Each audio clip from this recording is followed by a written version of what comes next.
Morning बच्चों, कैसे हो आप सब। उम्मीद करती हूँ कि आप सब ठीक होंगे।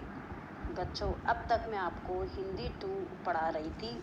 सारी मात्राएं तो मैं आपको पढ़ा चुकी हूँ, पर हमारी हिंदी 1 पे भी पार्ट 4 जो है वो भी मात्राएं है। तो आज मैं आपको हिंदी 1 व्याकरण हिंदी 1 में पार्ट 4 मात्राएं पढ़ाने जा रही हूँ।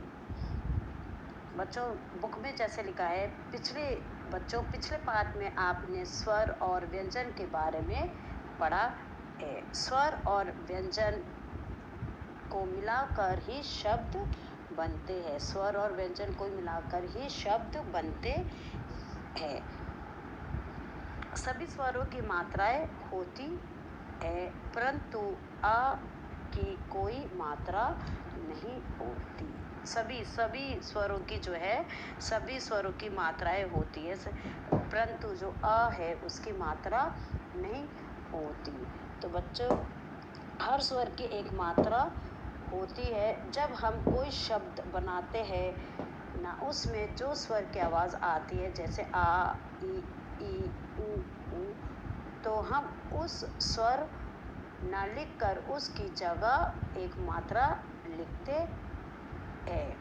जैसे हर शब्द की कोई ना कोई मात्रा है। बुक में ही बताया कि हर स्वर की मात्रा होती है। जैसे हम कोई भी शब्द बोलते हैं और उसमें जिसकी आवाज़ आती है, बोलते वक्त जो भी ध्वनि आती है, जो भी आवाज़ आती है, तो उसी की मात्रा हम व्यंजन के साथ लगाते हैं। जैसे का जमा आ, का, पा लंबा पा, की, कु। तो ये जो है स्वरों के जो स्वर आता है, की, कु, ई, ए, तो इन्हीं स्वरों के अनुसार हम व्यंजनों के साथ मात्रा लगाते हैं। अब देखो, आ स्वर की कोई मात्रा नहीं है, पर ऐसा नहीं है कि आ स्वर से कोई शब्द भी नहीं होते। शब्द होते हैं, पर उनकी आ की जो है कोई मात्रा नहीं होती। इसलिए उससे तो जो शब्द बने हैं, अजगर, अदरक, ठीक है। अब हम आ की मात्रा, आ की मात्रा, क्योंकि आ आएगा आ, तो आ नार, आ ना, आ लंबा जाएगा, आ नार। छाता, काना, नाम। ई की मात्रा जो है वो कहाँ से आएगी, क्योंकि छोटी है, वो व्यंजन के सामने से आएगी। चिड़िया, चिड़िया। सितार, किसान, माचिस। ई की मात्रा का जो स्वर है वो ऊंचा जाएगा और लंबा, क्योंकि वो पीछे से, और ये लगेगी पीछे से। परी, मकड़ी, लापे की मात्रा मछली। रापे की मात्रा छतरी। तो इसका जो स्वर है वो लंबा जाएगा। जो भी ये शब्द है जो लंबे जाते हैं वो ई की मात्रा, जो छोटे जाते हैं वो छोटे ई की मात्रा। और फिर हम अब लगेंगे ऊ जो है वो हमेशा कहाँ पर लगता है, व्यंजनों के नीचे। ऊ, कछुआ, मुर्गा, गुलाब, बुलबुल। तो इसकी आवाज़ जो है वो छोटी लेते हैं। कछुआ, मुर्गा, गुलाब, बुलबुल। उसके बाद देखो ऊ की मात्रा, जिसके जो लगते हैं वो भी व्यंजन के नीचे लगते हैं, और इसका स्वर, इसकी जो आवाज़ आएगी, उसकी जो ध्वनि आएगी ऊंची जाएगी। फूल, कबूतर, कबूतर। तरबूज, जादूगर। ए की मात्रा, ये जो है इसका जो उच्चारण होता है, जो इसका स्वर आता है वो ए आता है। जो हमारे इंग्लिश शब्द का जो ए है वो आता है ए। शेर, पेड़, केला, जलेबी, लालटेन। तो ये ए है, ये जो आता है वो कहाँ लगता है, ऊपर। फिर ए की मात्रा ए, मैना,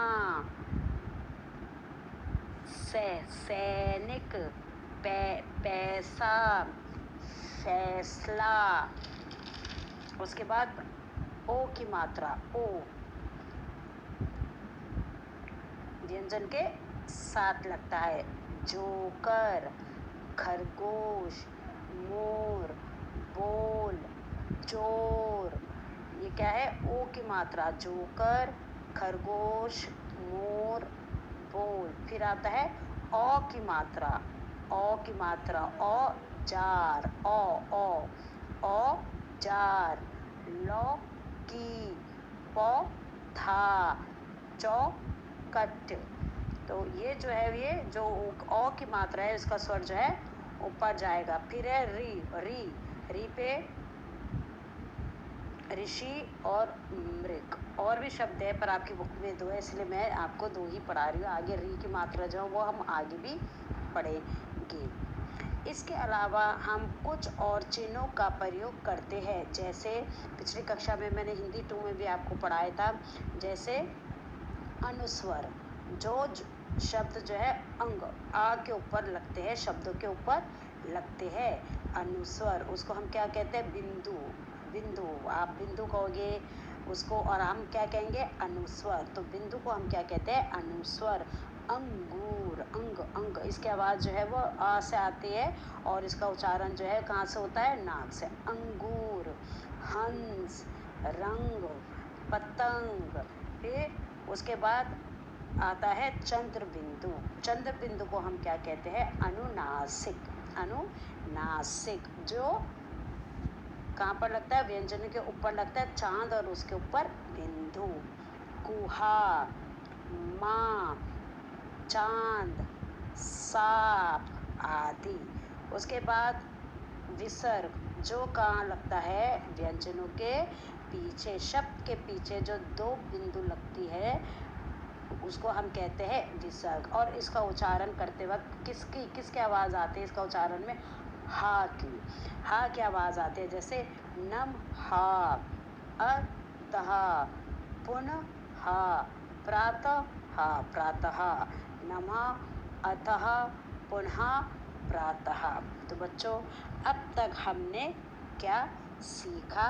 सभी स्वरों की मात्राएं होती है, सभी स्वरों की जो है मात्राएं होती है। आ की कोई मात्रा नहीं होती, आ की कोई मात्रा नहीं होती। तो बच्चों, अब हम करेंगे अभ्यास कार्य। आप अपनी बुक में ही करेंगे इसको।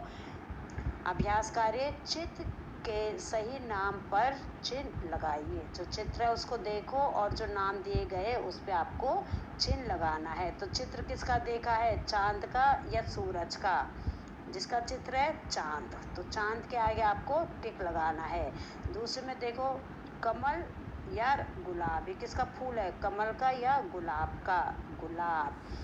नीचे देखो तीसरे पे, चूहा या कछुआ, चित्र किसका है? चूहा का या कछुआ? तो चूहा का चित्र है, तो चूहा पे आपको टिक लगाना है। फिर देखो नीचे, टमाटर, सेब, टमाटर का है या सेब का चित्र बना है? सेब, तो सेब पर टिक लगाओ। अब दूसरी एक्सरसाइज देखो, सही उत्तर चुनकर टिक लगाओ। जो सही उत्तर है उस पे आपको टिक लगाना है। पहला देखो, ओ का मात्रा चिन्ह है। ओ का मात्रा चिन्ह कौन सा है? ओ का मात्रा चिन्ह जो है वो आपका कौन सा वाला आएगा? ओ का तीसरा वाला है। तीसरा वाला जो है, एक में तो ओ की है, ये ओ, ए और ओ की मात्रा जो है वो तीसरी वाली है। मैंने गलत बोल दिया, ओ नहीं है बेटा, ओ है ये। उसके बाद ए का मात्रा चिन्ह कौन सा होता है? पहला है, दूसरा या तीसरा है? ए की मात्रा का चिन्ह जो है वो पहला वाला होता है, तो पहले वाले में टिक लगाना है। फिर देखो नीचे, ऊ की मात्रा चिन्ह कौन सा ऊ है? ये बड़ा या छोटा? ऊ की मात्रा का चिन्ह, ये कौन सा ऊ है? बड़ा। तो पहला, दूसरा, तीसरा, इसमें आएगा दूसरे पे आपको टिक लगाना है। क्या लगाना है, दूसरे पे आपको टिक लगाना है।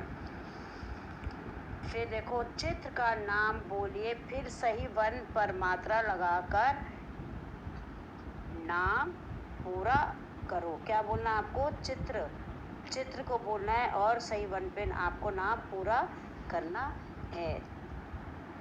तबला, तो क्या आ जाएगा, तबला। आ की मात्रा तबला।